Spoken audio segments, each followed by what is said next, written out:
Halo, selamat malam umat manusia. Balik lagi dengan saya Bambang dari Enggal Modified Banyuwangi. Motor yang ada di depan saya ini itu motor Suzuki GSX 400 atau orang-orang sebut nama panggungnya itu Bandit 400.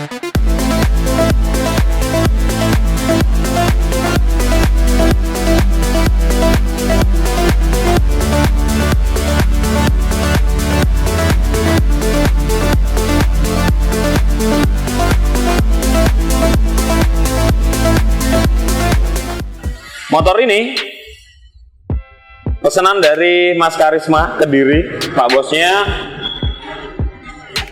minta dibangunin total motor ini seperti video yang tayang sebelumnya, cuman beda model ya. Yang ini beraliran apa ya, kalau kita ngomong street fighter atau apa sih, ya begitulah, terserah teman-teman mau ngatain ini motor bergaya apa. Jadi basicnya Suzuki Bandit 400 atau GSX 400. Mesinnya udah pasti enak banget dia, karena memang 400 cc, tarikannya udah cukup lumayan, 4 silinder inline, jadi suaranya udah berasa kayak, bukan kayak ya, udah enak banget lah suaranya dan khas banget. Jadi memang beda. Untuk sama-sama satu kelasnya, Suzuki CB 400, apalagi ya yang 400 cc. Kalau ngomongin suara, itu saya paling suka di karakternya GSX 400 ini. Jadi dia suaranya khas banget emang. Dan apa aja sih yang kita rubah dari basic standarnya motor ini? Itu banyak banget yang kita rubah, hampir berapa persen ya? 80% lah motor ini udah kita rubah total. Jadi GSX 400 ini apa aja sih yang kita rubah? Rubahnya banyak banget. Bakal kita bahas dari depan dulu ya. Jadi mulai dari stang, kita udah pakai model fat bar di atas gitu, kayak apa ya, scrambler, motocross dan sebagainya. Kenapa pakai stang tinggi? Memang sengaja permintaan Pak bosnya itu nggak mau posisi readingnya yang nunduk. Jadi Pak bosnya pengennya, nih saya dudukin aja ya. Jadi pengennya dia posisinya itu nyaman, karena motor ini bakal dipakai harian, berangkat kerja, pulang kerja, atau main deket-deket gitu, atau bahkan jarak jauh, permintaannya gitu. Jadi harus sebisa mungkin motor ini posisi readingnya nyaman, jadi nggak bongkok. Kalau pakai stang bawah, sport atau cafe racer dan sebagainya, itu udah pasti capek ya. Dan kebetulan saya sendiri lebih suka motor yang stang tinggi dan lebar seperti ini. Oke, lanjut lagi. Untuk speedometernya kita pakai Koso, headlamp custom, daymaker kita pakai 7,5 inci. Kita jual nih di EM Custom Part. Oh, naik lagi ya. Ini rem depan dapat 1 unit BMX. Jadi master rem depan yang kita pakai, kelihatan nongol udah gede ya, tabung minyaknya. Memang ini kaliper harganya bikin kantong agak kering ini, tapi kalau yang punya motor sih los dia. Ini master rem kita pakai Brembo RCS 19 original, dan harganya kalau nggak salah ini dapat 1 unit BMX Cup, sekedar master doang. Dan koplingnya kita pakai Aku 1 dan masih manual ya, nggak hidrolis, tapi terbilang ini kopling enak, empuk. Jadi Bandit nggak tipe motor dengan karakter koplingnya yang keras.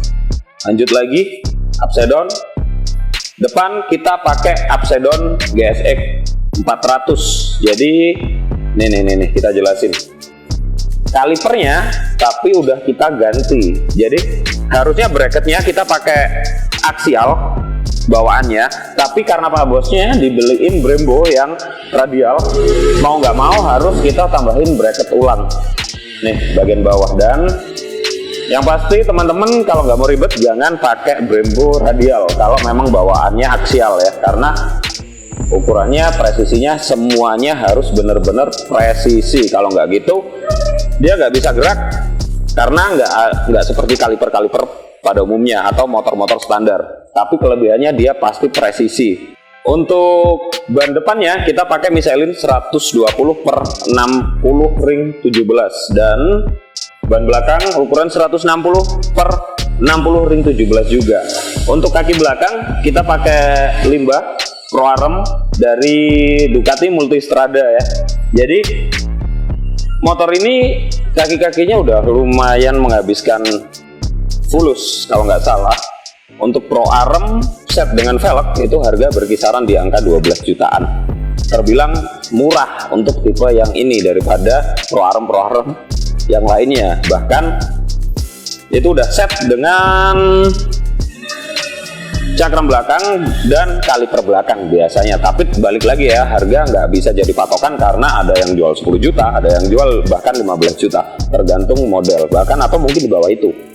Untuk lain-lainnya, body setnya total udah kita custom, mulai tangki, spakbor depan, cover radiator kanan kiri, bagian ekor juga semuanya udah kita custom total.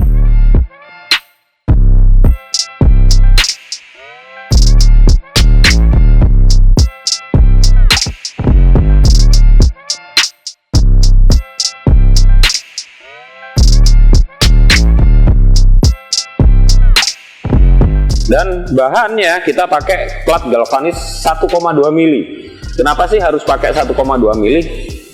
Pertama, bagian weldingnya biar nggak susah. Biasanya bahkan kita pakai 1,6 mili. Karena kalau pakai 0,8 atau 1 mili, biasanya di bagian pengelasannya, sambungannya itu bakal bikin kita repot. Yang sini udah lurus, kena las dan sebagainya, yang sini melintir. Itu yang bikin lama pengerjaan. Jadi mau nggak mau ya udahlah kita pakai plat 1,2 sampai 1,6 mili, tergantung kegunaannya, butuhnya dipakai di bagian mananya aja. Oke, lanjut lagi. Ini yang asik di bagian cover radiator itu udah kita jadiin satu langsung untuk cadangan air radiatornya. Jadi buat teman-teman yang nggak pengen ribet harus buka jok, harus buka tangki untuk ngisi cadangan air radiatornya, bikin aja di bagian depan sekalian untuk pelindung radiator dan air cadangan radiatornya gitu. Terus untuk lain-lain, velg belakang juga masih bawaannya semuanya set ya. Untuk knalpot kita udah ganti header set sampai ke belakang, kita pakai stainless, dan silencer kita pakai SC Project. Untuk spakbor belakang nih bahannya lebih tebal, kita pakai bahan 2 mili. Jadi kalau kena di sini yang nubruk dari belakang udah pasti robek lah ya pahanya. Jadi hati-hati. Untuk lampu belakang, nah ini yang asik. Jadi di bagian lampu belakang ini memang sengaja kita bikin. Kenapa kita nggak beli pabrikan aja atau aftermarket atau apalah? Karena kita ingin model bagian belakangnya itu benar-benar runcing rapi gitu. Jadi mau nggak mau LED dalam lampunya ini kita bikin dari akrilik dan kita isi lampu LED beberapa titik ya, lupa saya, tapi udah cukup keren. Ntar bakal kita shoot juga. Untuk lain-lainnya mesin standar aja, karburator standar, semuanya standar, masih bawaan monoshock link system, semuanya masih bawaan Pro Arm-nya juga. Dan motor ini nyaman banget. Besok siang atau sore atau pagi ya bakal kita test ride. Posisinya untuk orang seukuran saya yang terbilang tanggung ukurannya, ini motor the best banget dah. Jadi Mas Karisma dari Kediri itu memang nggak mau dengan motor yang bodinya over, dia maunya nggak terlalu kecil, nggak terlalu gede, dan feel-nya ini kita bawa rasanya kayak bawa motor apa ya, Ninja 250 aja kelihatan lebih gede daripada ini. Kayak mungkin berasa bawa fiction yang ban gede gitu deh, karena emang handlingnya enteng, motornya juga enteng, jadi nggak yang gimana ya, aneh gitu nggak. Jadi proporsional banget dari bentuk motor, dan saya sebagai orang yang gedenya tanggung gitu. Oke, kita coba hidupin ya, kita cek semuanya.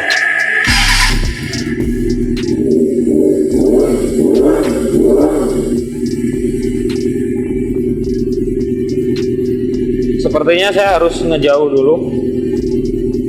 Jadi ini motor mesinnya udah rebuild total, halus banget. tensionernya juga enak, nggak naik turun, dia stabil. Jadi untuk teman-teman sekedar tips aja, kalau mau belanja motor cc 400 ke atas, pastikan tensionernya stabil. Tapi beda motor beda karakter ya. Ada juga Hayabusa dan tensionernya bisa naik turun, atau dari karakteristiknya Honda, tensionernya pun juga dia bakal beda-beda juga. Pastikan mesin kondisi sehat. Untuk lampunya udah pasti jelas terang banget. Nih, lampu belakang nggak bikin silau pengendara di belakangnya gitu. Nih.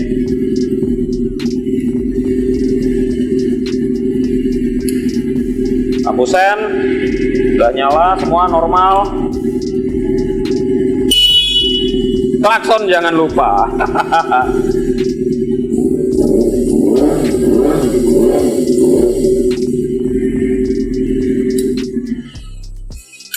Berisik. Udah malam, di sini udah saya reviewnya jam 10 malam lebih. Jadi daripada ntar tetangga ngamuk-ngamuk, dimatiin aja udah mesin. Oke, saya rasa reviewnya udah cukup, karena percuma juga bikin video panjang-panjang, karena yang pasti teman-teman semua pada males nonton video yang terlalu panjang lebar. Jadi akhirnya kita bikin video yang pendek-pendek aja, tapi semoga bisa bermanfaat dan bisa mengedukasi kalian. Kalau ada salah ngomong, penyebutan merek atau parts, teman-teman tulis aja di kolom komentar, karena sifatnya kita di sini belajar bareng ya, nggak ada yang top, nggak ada yang paling pinter. Di sini kita belajar bareng. Oke, terima kasih semuanya. Terima kasih buat teman-teman yang udah like, komen, dan subrek. Terima kasih banyak, dan sampai jumpa di video-video selanjutnya, dan selamat malam umat manusia.